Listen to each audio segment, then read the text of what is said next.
اس لیے کہ آپ نہ سوچ لیں کہ آپ، کیونکہ آپ نے جس کو لیڈر بھٹو کو، خان کو یا زرداری کو یا شریف کو مان لیا، اب آپ کہیں کہ اب تو اگلی کئی صدیوں بعد ہی لیڈر پیدا ہوگا، تو میں تو لیڈر نہیں ہو سکتا.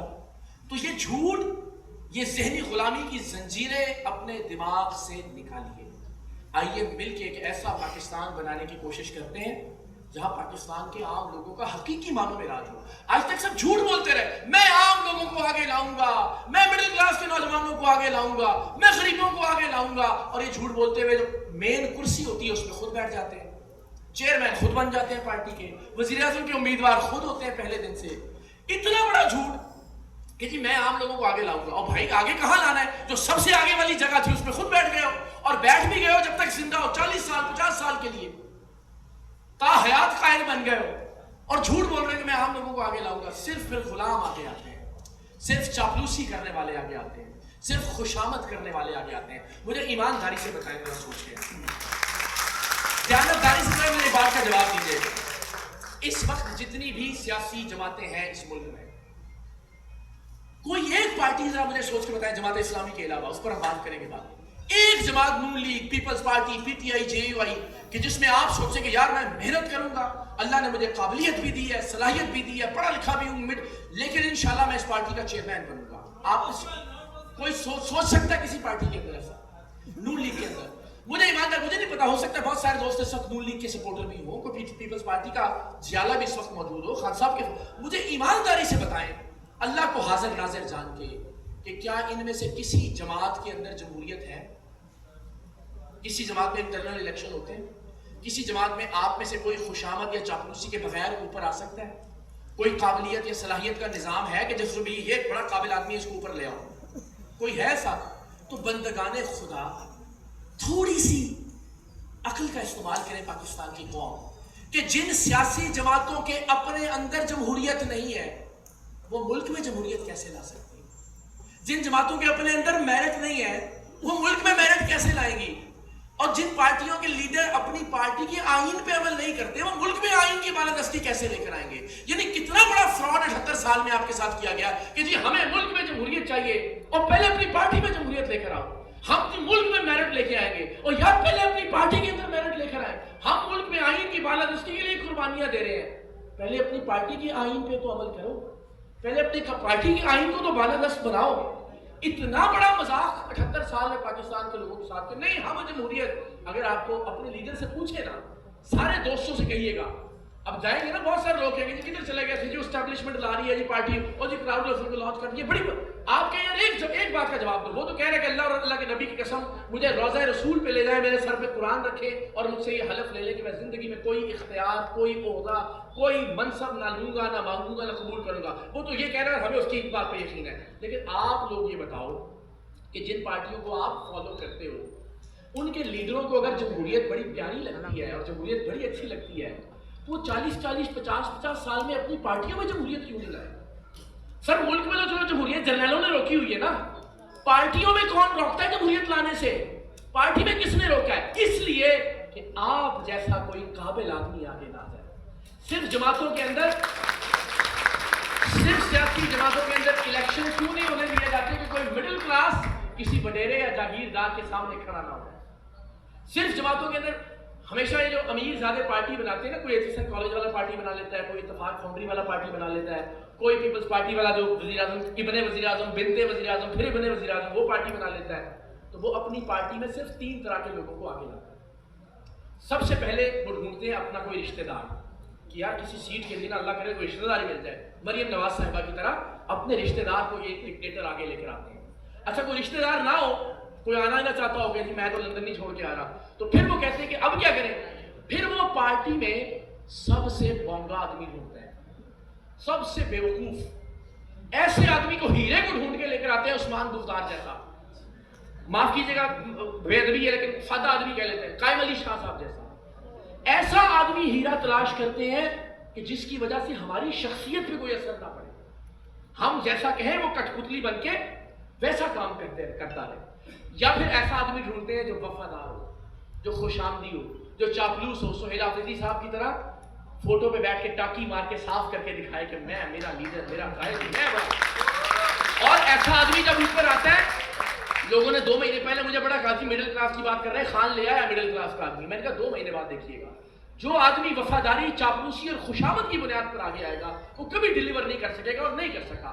آج وہی پی ٹی آئی گالیاں دے رہی ہے سہیل آفریدی صاحب کو. تو صرف مڈل کلاس کا آگے آنا کافی نہیں ہے، میرٹ کی بنیاد پہ مڈل کلاس کا آگے آنا، قابلیت اور صلاحیت کی بنیاد پہ مڈل کلاس کا آگے آنا، اور وہ نظام ہم انشاءاللہ پاکستان عوام راج تحریک میں بنا رہے ہیں. آخری بات، بہت شکریہ میری توجہ سے سن رہے ہیں آپ. پاکستان کے لوگوں 3 کام کر لینا.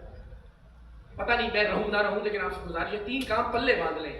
ایک کام، ایک ایسی سیاسی جماعت بنا لیں جو عوام راج تحریک کوشش کر رہی ہے آپ کو جگانے کی، اکٹھا کرنے کی، جو آپ کی ملکیت ہو، آپ کے بچوں کی ملکیت ہو. مجھے بتائیں نون لیگ کس کی جماعت ہے؟ نواز شریف کی جماعت ہے. پیپلز پارٹی کس کی جماعت ہے؟ بھٹو کی ہے، زرداری صاحب کی جماعت ہے. پی ٹی آئی کس کی جماعت ہے؟ عمران خان صاحب کی جماعت ہے. اب درخواست یہ ہے کہ یہ کوئی دکان ہوتی ہے جی، یہ محمد شریف کی دکان ہے، یہ عبد الشکور کی دکان ہے، یہ عبد الغفور کی دکان ہے. اب آپ سے سوال ہے جماعت اسلامی کس کی جماعت ہے؟ جماعت اسلامی کس کی جماعت ہے؟ سوچنا پڑا نا. نہیں، اس سے پہلے سراج الحق تھا، اس سے پہلے منور حسن تھا، اس سے پہلے میاں طفیل تھے. نہیں سر، جماعت اسلامی ادارہ ہے، اس کے چیلنجز اپنی جگہ. اب گزارش یہ ہے کہ سیاسی جماعتیں دکان نہیں ہوتی کہ یار یہ محمد شریف کی دکان ہے، یہ محمد زرداری کی دکان ہے، یہ خان صاحب کی دکان ہے. ایسا ہوتا ہے نا کہ حیدرآباد میں ایک آدمی نے دکان کھولی، اس نے کہا جی میرے نام سے یہ دکان چلے گی، جب دل چاہے گا میں شٹر اٹھاؤں گا، جب دل چاہے گا میں شٹر گراؤں گا، جو فیصلہ میرا دل چاہے گا میں کروں گا، جو فیصلہ میرا دل چاہے گا میں نہیں کروں گا. دکانوں میں ایسے ہوتا ہے نا، کاروباروں یا فیکٹریوں میں ایسے ہوتا ہے نا کہ ایک خاندان یا ایک آدمی اس کا مالک ہو. لیکن سیاسی جماعتوں کا مالک کوئی آدمی یا کوئی خاندان نہیں ہوتا. سیاسی جماعتوں کے مالک لوگ ہوتے ہیں، سیاسی جماعتوں کے مالک کارکنان ہوتے ہیں، سیاسی جماعتوں کے مالک پبلک. پاکستان کے عام لوگ ایک سیاسی جماعت کے مالک. لیبر پارٹی ہے برطانیہ میں، کنزرویٹو پارٹی ہے، بھی ساری چیزیں ہمیں چاہیے وہاں کی، ویسا قانون بھی چاہیے، ویسی صفائی بھی چاہیے، ویسے اصول بھی چاہیے، ویسی قانون کی بالادستی سب ہی چاہیے. لیکن پارٹیاں ہمیں ایسی چاہیے جو دکانیں ہیں. پارٹیاں ویسی نہیں چاہیے جیسی امریکہ میں ہے، پارٹیاں ویسی نہیں چاہیے جیسے جرمنی یا برطانیہ میں. تو بندگان خدا، جب تک دنیا جہاں جمہوریت ہے ویسی جمہوری جماعتیں نہیں بنائیں گے جو آپ کی ملکیت ہو، آپ کے بچوں کی ملکیت ہو، آپ میں سے کوئی بھی پارٹی کا سربراہ بن سکے، آپ میں سے کوئی بھی چیئرمین منتخب ہو سکتا ہو جماعت اسلامی کی طرح، اور آپ میں سے کوئی بھی وزیر اعظم پاکستان بن سکے، تب تک اس ملک کا پرابلم سالو نہیں ہوگا. تو پہلا کام، ایک کام، ایسی سیاسی جماعت بنا لیں جو آپ کی ملکیت ہو. اور میں آپ کو گزارش کرتا ہوں، پاکستان کے 78 سال کی تاریخ میں نہیں آیا کوئی، شاید اگلے 100 سال بھی نہیں کوئی آئے گا جو آ کے اسٹیج پہ یہ کہے کہ میں عہدہ نہیں لیتا، آپ کو اکٹھا کرتا ہوں. تو موقع ہے، سارے ملتے ہیں اور مل کے ایک جماعت بنا لیتے ہیں. کیونکہ اگر کوئی جماعت ایسی بنی، یعنی اگر یہ ہوا نا کہ میں ایک جماعت بناتا اور میں کہتا کہ جی میں آپ لوگوں کو آگے لاؤں گا انشاءاللہ اور میں چیئرمین ہوں پارٹی کا، تو میں ساری زندگی کبھی کسی قابل آدمی کو آگے نہیں آنے دوں گا، اس لیے میری سیٹ چلی جائے گی. تو ایک جماعت بنا لیں جو آپ کی ملکیت ہو. دوسرا کام، اس ملک میں طلبہ تنظیموں کی بحالی کی جدوجہد کریں. یہ طلبہ تنظیمیں صرف اس لیے بین کر دی گئی اس ملک میں کہ کہیں غریب کا بچہ اسٹوڈنٹ لیڈر بن کے کسی وڈیرے کے سامنے نہ کھڑا ہو جائے. کسی وڈیرے یا کسی جاگیردار کے سامنے ایک آدمی کھڑا ہو سکتا تھا اور وہ اسٹوڈنٹ لیڈر ہوا کرتا تھا، صرف اس لیے کہ مڈل کلاس کے یہ کیڑے مکوڑے یہ وڈیروں اور جاگیرداروں کے سامنے کھڑے نہ ہو سکے اسٹوڈنٹ لیڈر بن کے. 1984 سے آج تک جمہوریت کے کسی چیمپئن کو توفیق نہیں ہوئی کہ طلبہ تنظیموں کی بحالی کی بات کرے، چاہے وہ عمران خان ہے، چاہے وہ نواز شریف ہے، چاہے وہ بے نظیر ہے، چاہے وہ زرداری ہے. تو ایک پلے سے باندھ لیجئے، طلبہ تنظیمیں بحال ہونی چاہیے. وہ طلبہ تنظیمیں نہیں جو مسلح ونگ بن جاتے ہیں سیاسی جماعتوں کے، حقیقی طلبہ تنظیمیں جو طلبہ کے حقوق کی جدوجہد کریں. تو ایک اپنی جماعت بنائیں، طلبہ تنظیمیں بحال کریں. اور تیسری بات، بلدیاتی نظام. میں پھر خدا کو حاضر ناظر جان کے آپ کو ایک جملہ کہہ رہا ہوں، چیٹ جی پی ٹی سے بھی پوچھ لیجئے گا، گوگل بھی کر لیجئے گا. دنیا بھر میں جہاں جہاں جمہوریت ہے وہاں کا بلدیاتی نظام، وہاں کا کونسلر، وہاں کا چیئرمین، وہاں کا میئر، وہاں کا ناظم وزیر اعظم اور صدر سے زیادہ طاقتور ہوتا ہے. دنیا بھر میں جہاں جہاں حقیقی معنوں میں جمہوریت ہے وہاں جو کونسلر بیچارے جن کو آپ منہ بھی نہیں لگا رہے ہوتے نا، وہ کونسلر وزیر اعظم اور صدر سے زیادہ بااختیار ہوتا ہے. ٹرانسپورٹ کا سارا اختیار اور فنڈ کونسلر اور میئر کے پاس. سرکاری اسکول اور تعلیمی ادارے ٹھیک کرنے کا سارا فنڈ اور اختیار کونسلر اور میئر کے پاس. سرکاری اسپتال اور ڈسپینسریاں ٹھیک کرنے کا سارا فنڈ اور اختیار کونسلر اور میئر کے پاس. ٹرانسپورٹ چلانے کا سارا فنڈ اور اختیار کونسلر اور میئر کے پاس. لوکل ٹیکس کے لاز، لوکل کرایوں کے قانون، سارے قوانین بنانے کا اختیار کونسلر اور میئر کے پاس. یہاں تک کہ پولیس بھی کونسلر اور میئر کے اندر ہوتی ہے. آپ جانتے ہیں زہران ممدانی آپ جیسا 34 سال کا ایک نوجوان بن گیا امریکہ میں مسلمان، نیو یارک شہر کا میئر بن گیا. New York police department NYPD کس کے زیر انتظام ہے؟ زہران ممدانی کے.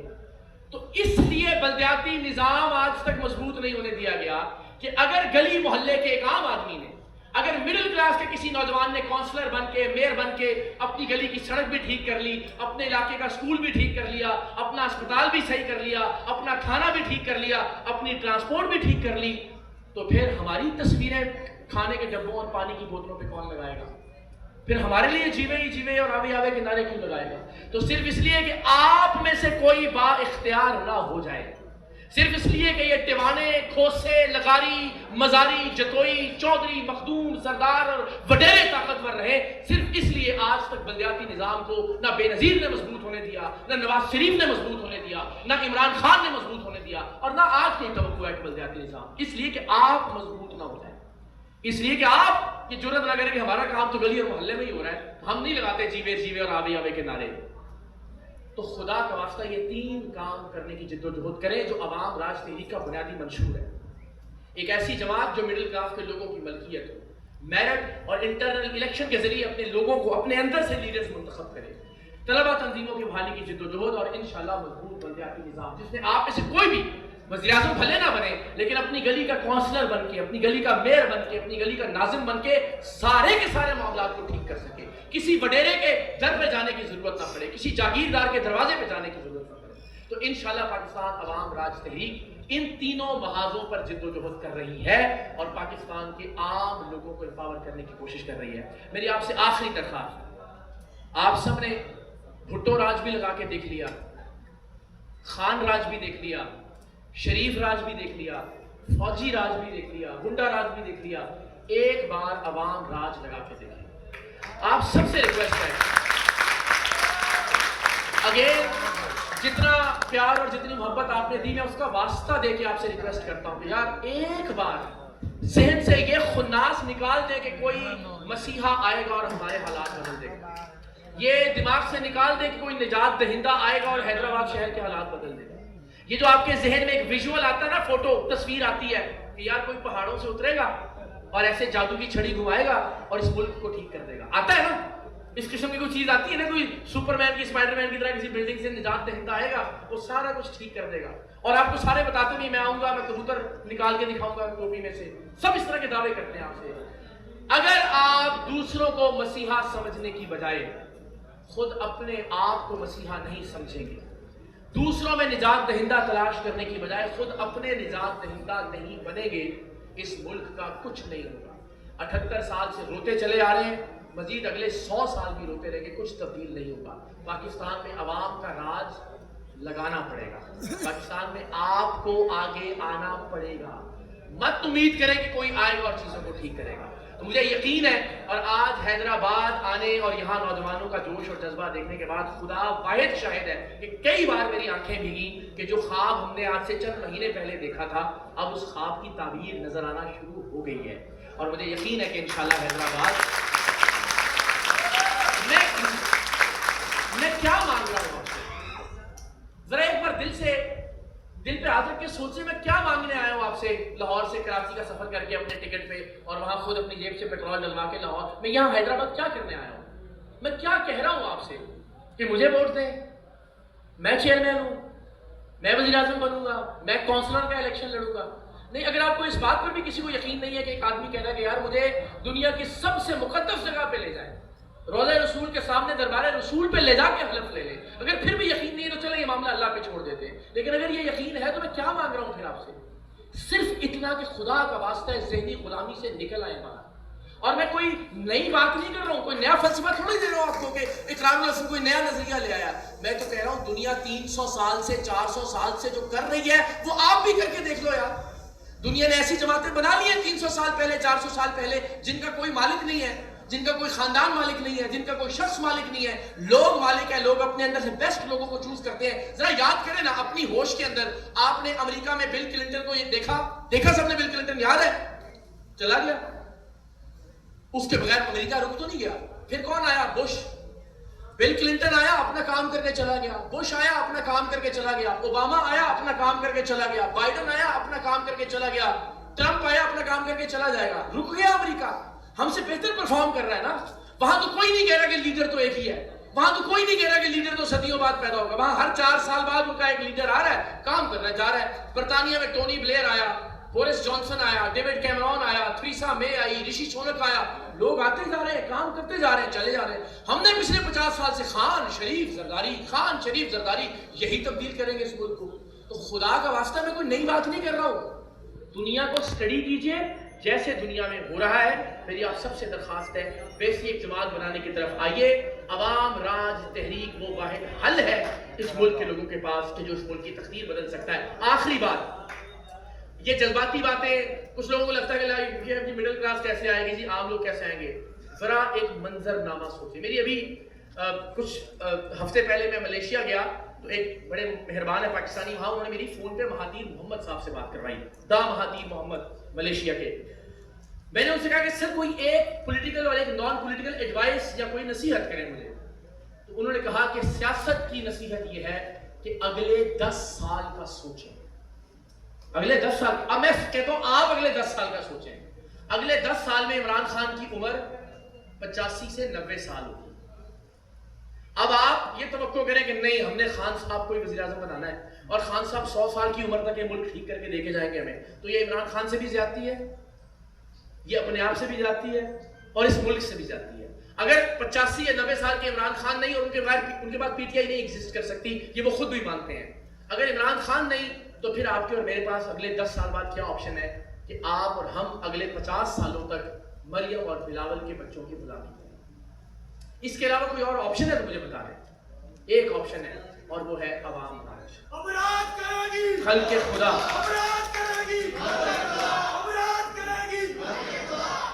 تو میری آپ سب سے ریکویسٹ ہے کہ پریکٹیکلی بھی اگلے چند برسوں میں ایک سپیس، ایک خلا پیدا ہونے جا رہا ہے اور اللہ کرے کہ پاکستان کے عام لوگ اس خلا اور اس سپیس کو پہچانے اور بجائے اس کے کہ ان کی نسلوں کی غلامی کرتے رہے خود آگے آئیں. ایک مزدور کا بیٹا، ایک کسان کی بیٹی انشاءاللہ، ایک محنت کش کی اولاد، ایک استاد کی، ایک وکیل کی، ایک کاریگر کی، ان کی اولادیں آگے آئیں اور پاکستان کو لے کر آگے بڑھیں. لیکن خان صاحب کا ذکر ہوا تو میں یہ سمجھتا ہوں کہ عوام راج تحریک کے پلیٹ فارم سے یہ بیان ہونا ضروری ہے کہ ہم پاکستان میں پہلے بھی اور آج بھی ہر سیاسی انتقام کی مذمت کرتے ہیں.